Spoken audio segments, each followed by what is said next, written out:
It's common to feel misunderstood when you have high functioning anxiety. First of all, not many people know or understand what exactly it is. And second of all, because your struggles are often hidden under the surface and people can't fully see or recognize what they're like, then people don't really understand what you're struggling with or that you might even be struggling at all. In today's episode, we're diving into how to cope with feeling misunderstood when you have high functioning anxiety.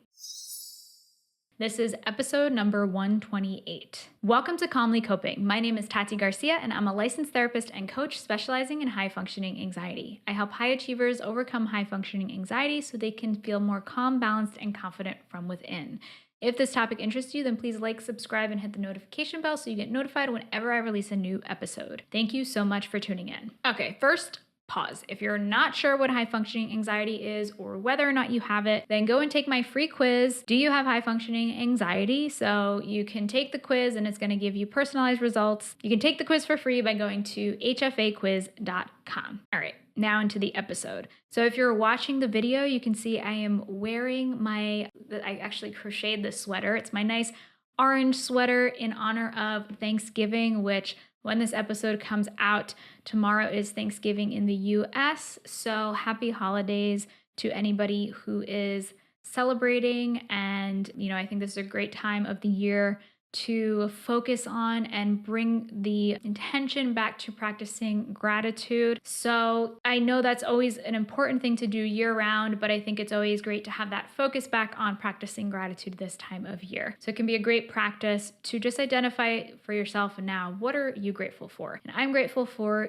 each and every one of you who tunes into and listens to this podcast and supports me, because it allows me to continue doing this. And so I'm super appreciative for that. And for all of your feedback and your kind words really make my day whenever I receive them. So thank you so much to each and every one of you. So now let's get into the episode. This was actually inspired by my Facebook community, Calmly Coping. It is a free community you can join. If you're interested, you can check out the link in the description or the show notes. But I put a question or a prompt in there, I think, that it was something like, what do you wish you knew earlier about high functioning anxiety? And so I got a few answers that really prompted this podcast episode and for me to do this topic, because it sounds like it's something that a lot of you experience, and it's also something that I've noticed in a lot of my clients and students with high functioning anxiety. So here's what a few different people said. So first, quote, that people will often treat you as endlessly strong and load you up because they sense you need to meet and exceed expectations, being misunderstood, unquote. Another person says, this is something I've been struggling with too. I feel like it's put on a pedestal syndrome, unquote. And then another person said, quote, that I'd have to live with people thinking I'm stronger than I am all the time, unquote. First of all, I think this is so relatable and appreciate whoever shared their thoughts on this topic that I think so many of those with high functioning anxiety struggle with. So why is it that those with HFA feel misunderstood? I feel like it's the challenges that can come with being successful, hardworking, having high standards, and appearing to be perfect on the outside when you're really struggling on the inside. That's the thing. People don't see what's on the inside. They don't see your anxiety, your guilt, your fear, your emotions, the negative thoughts, the incessant pressure, the high standards, the people pleasing, even though you don't really always want to. So all of that stuff that's going on, people can't see. And especially with high functioning anxiety, we try so hard to hide it. That's because you don't want to appear as incompetent or not good enough or weak or whatever it might be. It might be hard for you to feel vulnerable or to be perceived that you don't have it all together. And so people with high functioning anxiety try so much harder to have this image of success on the outside, which is why it is so common to feel misunderstood, because of that disparity between what others see and what your experience is. So another thing is, people may see your strong work ethic and quality work, so then they come to expect this from you moving forward. So that might make that harder to take a break or to ask for help or to admit that you can't sustain these impossible standards forever. You may have felt that like you've created this expectation of perfection that just in reality is not sustainable. You probably make it look easy, and certain things might be easy for you, thus making it seem like other people don't understand the stress and anxiety you're experiencing, and they just think this is just easy for you. You're just somebody who does it all and can always do it all. And they might not even recognize that you are struggling. So, another thing is the squeaky wheel gets the grease. So, if you've never heard this saying, it's kind of that the person or the situation that's there's a problem with gets the attention. Let's say you're in a workplace and you're doing well and your colleague is struggling, then the attention is often going to go towards the one that's struggling. And if you're doing well, they're kind of like hands off and saying, well, they've got it covered. They don't need my support. And so, unfortunately, that can make you feel as though you have less support because there's not as much attention being put on you and you might not feel understood in that situation. And it can be a double-edged sword. So some part of you might crave that release or that relief that might come from just letting go, opening up, and being vulnerable about how it actually feels for you, about how you're actually stressed, about how you're actually feeling anxious. But a larger part fears that people won't understand it or they're going to judge you for it. And so you kind of tend to move over to that side and focus on that and allow the fear to make it hard for you to share and open up what it actually feels like for you. And it's also in general hard for people to understand what they haven't fully experienced themselves. And ultimately, people can't read your mind, so they don't know what's going on. So now let's talk about the benefits of actually feeling understood. So validation, just feeling like you're not alone in your struggles and that it's okay to feel the way you do.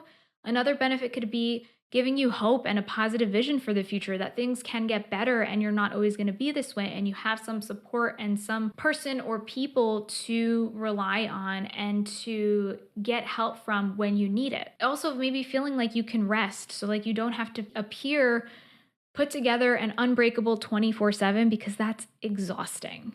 So you can put that mask down and actually show yourself. That metaphorical mask, of course. So that mask that we feel like we have to put up with high functioning anxiety to kind of portray this vision of success or having it all together. And community and a safe space, which can be a way that you can get understanding, allows you to know you have something to fall back on, you can get help when you need it, and you don't need to feel like there's something wrong with you. And if you're looking for a place to feel supported and understood, I'm actually hosting a free high functioning anxiety support group taking place next week. This is a great place for you to connect with others who are struggling with similar things as you, and that can really help you to essentially feel more understood and to feel more of that hope and connection with others. So it's taking place Tuesday, November 29th, 2022 at 6 p.m. Eastern Time. You can learn more by going to our free Facebook community, Calmly Coping, by going to calmlycoping.com/group, and you can get the information, the Zoom link, all of that over there. And if you're listening to this in the future after that date, then I may be hosting more in the future, depending on how this first one goes. If you're interested in potentially being involved in one, you can also join the Facebook group to see what's coming up. You can also send me an email and ask me about it at tati@becalmwithtati.com. All right, so now let's talk about how you can work on actionably starting to feel more understood by others. So step one, and probably one of the most important, is to stop taking it personally. If you feel like people don't understand you or they don't recognize what's going on for you, 99% of the time, it is not personal against you. Remember, people cannot read your mind, and they are often focused on themselves and their own struggles. And so they can't always know what's going on with you or what you're struggling with. And that's okay. That's when these next tips are going to come in handy. So the next tip is to educate those around you. So if you feel comfortable doing so maybe you're not going to feel comfortable necessarily educating your coworkers or colleagues, and maybe you do. And if you do, that's awesome. But it could be educating a partner, family members, parents, friends, whoever else on what your experience is like. So one way you can do this is sharing my podcast with them and saying, just go listen to this. This is what my experience is like. I also do have a specific episode on how to support a loved one with anxiety. If you're watching on YouTube, you can click on the card in the corner to go check out that episode now. I'm also going to leave a link in the show notes and in the description, depending on where you're watching. So another thing is you can just communicate what it feels like for you personally. So what are you going through? What are your struggles? And starting to share just as much as you feel comfortable with. You don't have to get into the deep down, vulnerable, personal stuff. You can just start with, I'm feeling stressed, or I'm worried about this, or this is really overwhelming for me. And when you can start with those simple things of just opening up and becoming a little more vulnerable, of sharing your personal experience, then it's going to become easier to do so in the future. An important step or important part of that is also communicating during times when you might be feeling more stressed, and how those in your life can support you during those times, and being specific. So maybe it's, I need more space, or I need just somebody that's going to hear me out, or I need somebody that's going to give me advice. And so if you can be specific with how you'd like to get support during those difficult times, that can be really valuable, because oftentimes it's very hard for loved ones or for colleagues or anybody else to know how they can support you. So if you can provide them with that information, that is super valuable. And I actually do have an episode, if you're struggling with asking for help or just communicating that you are struggling. You can check out the last podcast episode on what to do when it's hard for you to ask for help. I'm going to leave a card for that in the corner on YouTube and a link in the show notes. Another step that you can take to start to feel more understood is to join a community where you feel understood. So I talked before about my free Facebook community, Calm Me Coping. So that is a great place where you can find that community and that connection to start to feel understood and connect with like-minded people, as well as the free support group that's coming up. And I also have a paid community, the Calm and Ambitious community, where we have even more connection, because there is a smaller group of people. And so we often connect through Zoom meetings. I offer different workshops and trainings, as well as a 24/7 community where you can ask your questions and get support.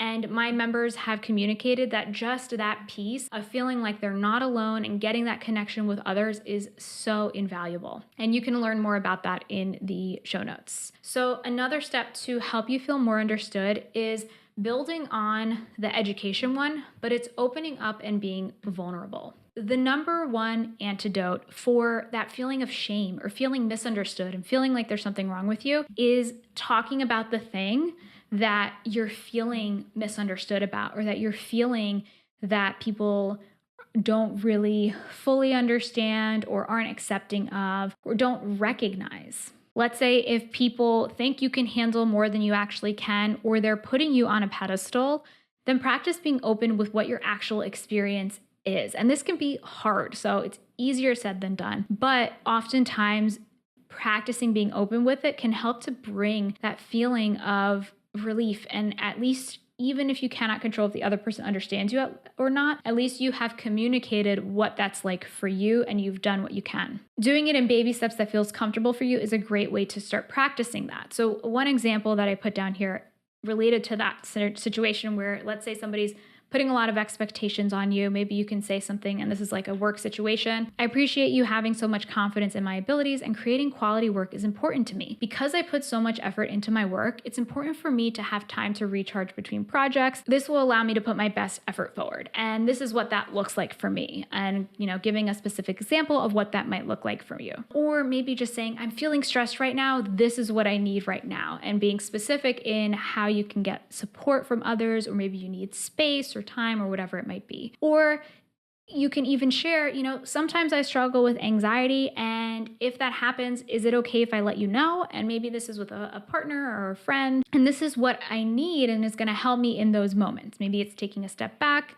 taking a break, having clarity on my expectations, getting feedback on how I'm doing. So opening up these conversations and sharing more about your experience is going to allow you to feel understood by people, because ultimately they can't read your mind. And although it feels difficult and scary, I know that you can do it. And I know that it's going to help you to feel better in the long run, because one of the most important things of healing any struggle or working through mental health and personal development is feeling like you have support and feeling as though you're understood, and it's okay to be feeling the way you are. And I know that that's true just based on the fact that you're listening to this podcast episode. And this, I hope, will give you the next steps to take to get more of that feeling in your personal and professional lives. So, your action tip for this episode is to take one small step in the direction of feeling more understood based on the tips I shared in this episode. And let's continue the conversation in my free Facebook community. You can share your thoughts on this episode. I'd love to hear what is your biggest struggle with feeling misunderstood. So, while you wait for next week's episode, I have other episodes about decreasing anxiety, adopting a healthy mindset, and managing your time and energy. So, be sure to check out these episodes here. Thank you so much for tuning in today. And until next time, be calm.